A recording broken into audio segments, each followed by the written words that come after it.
Hello and welcome to the first episode of a new series I'm doing, How to Understand Formula One for Beginners.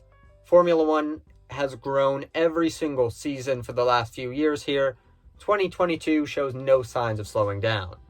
With that being said, there are lots of new fans coming into a sport or wanting to come into the sport, but they're lost and they don't know what's happening. If that's you, you've come to the right place. I'm Krondawg, this is Krondawg Racing, and I'm going to be going into the basics of everything F1 related. So at the end of the series, you're going to know all you need to know to head into the F1 season and enjoy everything about it. If you have any questions about anything, put it down in the comments and I'll help you out and I'll make a bunch of videos about different topics. That being said, let's get right into the video. What is Formula One? So the basics, what is Formula One? Well, F1 is an open-wheel racing series that takes place across the world. There are 23 races in the season. These races are also known as rounds or Grand Prix. These races take place across every continent with the exception of Africa and, pretty obviously, Antarctica. Those two do not have a race on the calendar. There are 10 teams in Formula One. Each team has 2 cars and 2 drivers. If you can do basic math, that's 20 drivers and 10 teams in F1. Now, each team designs a car. Teams are also known as constructors, and each team or constructor designs their own car. Their car for each driver is the same. However, Team A's cars, while they'll be the same for both of Team A's drivers, are not going to be the same as Team B's cars, as each team or constructor develops and builds their own car for their drivers. Now, the drivers and the teams as well are not equally matched necessarily. Historically, the top 3 teams, at least as of late, have been Mercedes, who have won 8 straight Constructors' Championships, which I'll go into in a minute here, Red Bull, and Ferrari. F1 is also, they're saying Ferrari is F1, so I'm sure if you are looking into F1 and there's one team you've heard of before, it's them. Now, there are also teams at the bottom who aren't necessarily as, how should I say this, as well funded as those top teams. These teams as of late have been Williams, Alfa Romeo, and Haas. Now, what are these teams actually fighting for? And what are these drivers actually fighting for in each race and over the course of a season? Well, the basic answer is championships. And there are 2 different major championships in Formula One: the World Constructors' Championship and the World Drivers' Championship. Now, the World Drivers' Championship, every single driver is trying to win. There are 20 drivers entered in every Grand Prix, yet only the top 10 are going to earn points.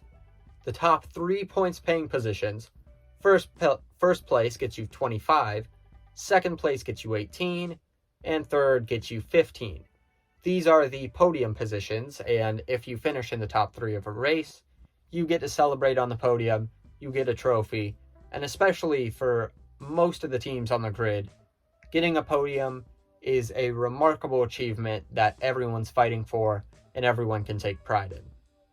That being said, 4th place gets you 12 points, 5th gets you 10, 6th gets you 8, 7th gets you 6, 8th gets you 4, 9 gets you 2, and 10 gets you 1. In addition to that, if you put in the fastest lap of a race and you finish in those top 10 positions, you can get an extra point, or you will get an extra point added onto your points.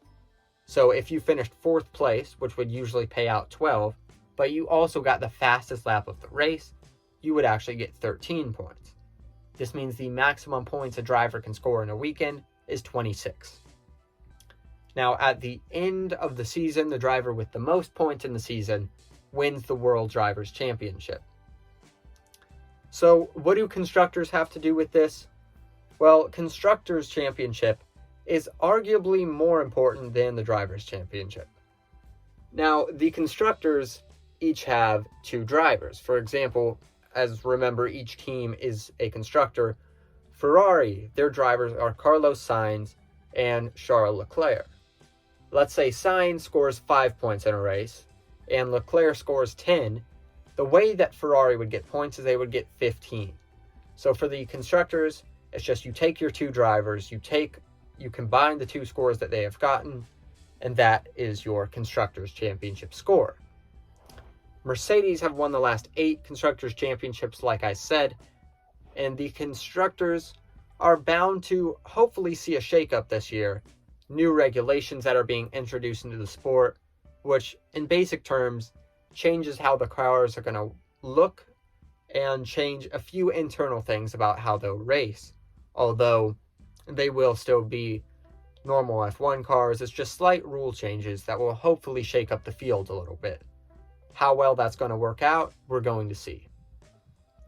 But yes, that's the absolute basics of F1.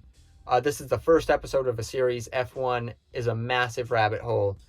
If you're confused on anything, or if there's anything you want me to go into much more detail and depth about, I'll be happy to do it. Just leave a comment below. Like the video so I know you liked it and I know it's helpful to people.